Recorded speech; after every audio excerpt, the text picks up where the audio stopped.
Hi, I'm John Petrolino, and I'm going to be reading some poems from my book of poetry, Galleria. I'll start with the title poem, Galleria. Galleria, you're not as I remember you. When I was a little boy, you stood there guarding the sad entrance to Red Bank, big and vacant, dilapidated, broken windows, missing bricks, boarded up doors. Galleria, you're not as I remember you. Formative years spent in new fronts. You used to have a pool hall. Hours passed and nights spent. 15 years old, passing around cigars, gawking at girls bent over tables, taking their best shot, jukebox blaring Pearl Jam, Nirvana, and Metallica.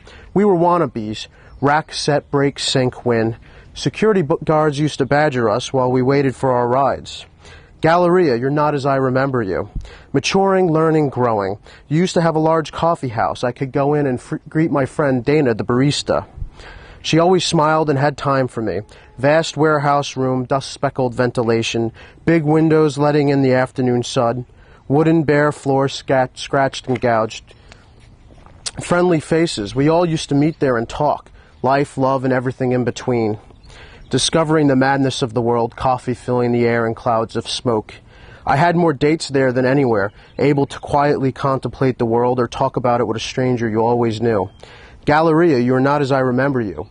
Late night, house of coffee, take a shot billiards became a fondue restaurant. I'd sit and brood over words, smoking cigarettes until I ran out.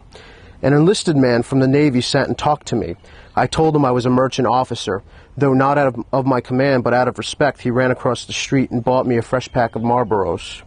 Dimly lit yellow light creeping in windows, cafe bare, few people, me, the enlisted man, and a waitress. Galleria, you're not as I remember you. One night after work, torn, grease-stained shirt and pants, I came to you. I had been away a while. I walked in. The house of coffee sounded different. As my feet met the floor, hardness. I felt something different in the air. I sat at the bar. Finally, it hit me. Tile floor, finished wood, clean bar. I asked the barista, "Can I have a double espresso? What time are you open till?" "Don't worry, pal, you have enough time." He did not understand. He did not know that I'd be there past closing. He did not know I intended on working on pages of my life. He did not know the solace that Galleria used to offer. He eyeballed my shabby clothes, long beard, and I sat there for the last time.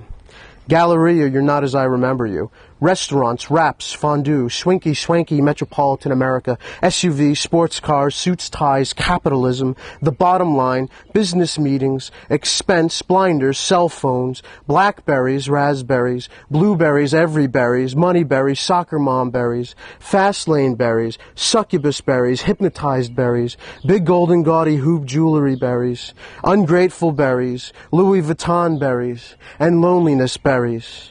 Galleria, you let me down. Where else are we to go to know?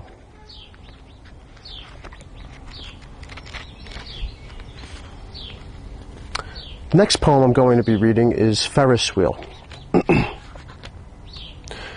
There's something about the weathered wood, cracked, sun-beaten, salt-soaked boards, burdened by gum, cigarette butts, and beachcombers, wandering the splintered highway. On recreation, they seem to walk on a mission. Where are the languid, happy people? Off in the distance, I see a big Ferris wheel, spinning around and around all day, stopping only to load new passengers. I'm not sure what it is. It's not the ozone-laden, fresh sea air that is supposed to be a mad, Victorian, euphoric place. Ozone kills and it's not here, not some fabled fresh air palter.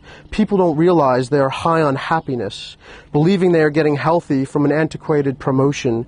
The happiness is in their mind. The health is from the happiness.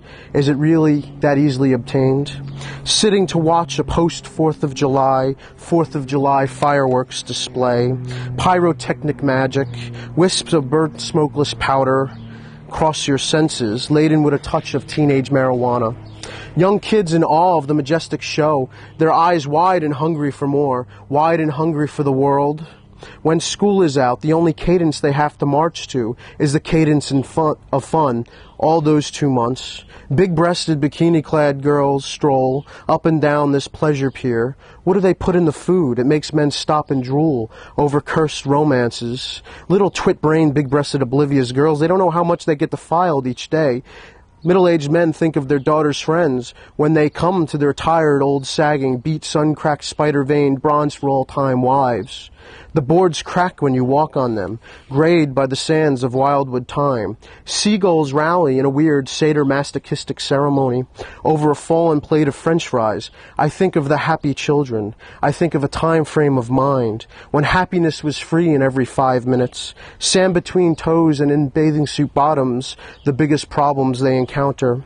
Back when happiness was free, before the first shades of deep will-o-wisps touched the bodices of these maidens, before the nighttime dreams flowing in the minds of boys, in their heads hard to understand, forever trying to recreate the feelings, those early moments, chasing those feelings straight to the grave, well before the survival of the finest feeling kicked in. Happiness was free and attached simply to the feeling of happiness and nothing else.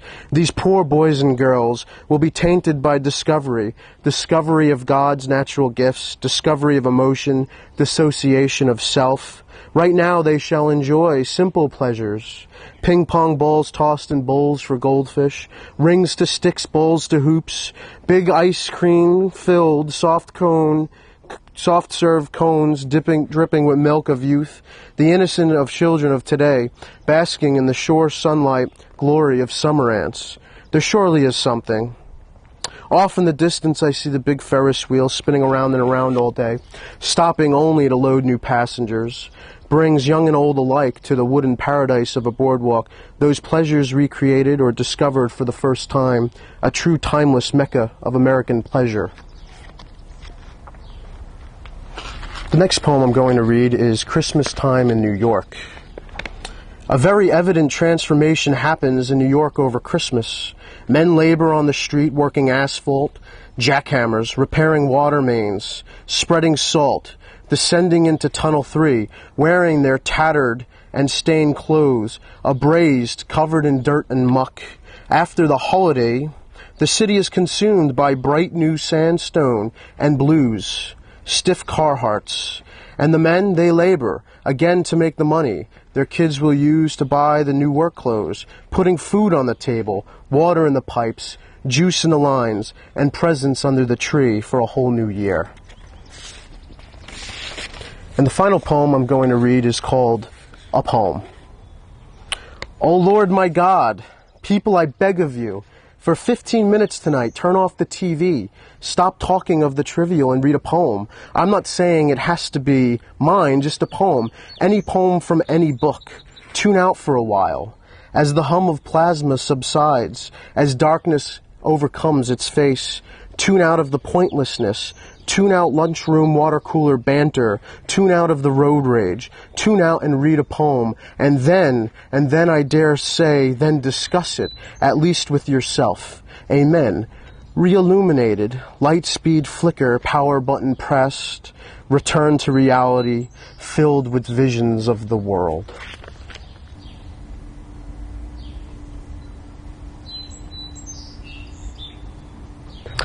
Thank you for having me.